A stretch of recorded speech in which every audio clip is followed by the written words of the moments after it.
Ons het gedink hy gaan sy lak probeer. Gewoonlik hang die sleutels by die agterdeur. Hy weet dat hy na 9 nie sy girl mag steur, want haar pa slaap sag en hy laai altyd die haalgeweer. Het was 2 uur daar die oggend toe hy haar draai bel. Hy het geweet hy moet het eerste vir sy girl vertel. As hy die story moet hoor by haar beste pel, is het verby met Hannes Nel. Asseblief, my lief, sy sien naast my so mooi soos jy nie. Asseblief, my lief, ek het regtig nie bedoel om haar te vry nie. Ek weet jy sal my nooit weer vertrou nie. Ek was vir niemand wat so lief soos vir jou nie. Asseblief, my lief.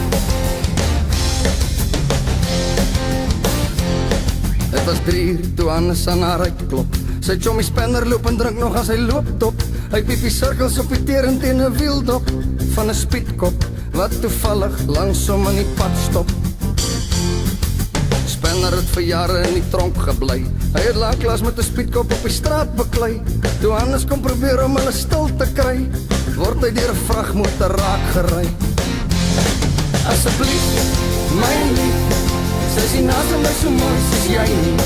Asseblief, my lief, ek het regtig nie bedoel om haar te vry nie. Ek weet jy kan my nooit weer vertrou nie. Ek was vir niemand wat so lief soos vir jou nie. Asseblief, my lief. Die storm het bedaard 2 maande later.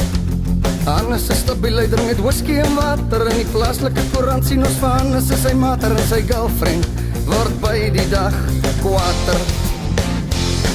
Asseblief, my lief, sy sien naast my so mooi soos jy nie. Asseblief, my lief, ek het regtig nie bedoel om haar te vry nie. Ek weet jy sal my nooit weer vertrou nie. Ek was vir niemand nooit so lief soos vir jou nie. Asseblief, my lief, asseblief, my lief, sy sien naast my so mooi soos jy nie.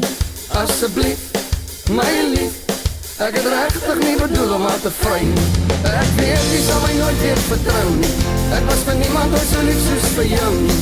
Asseblief, my lief.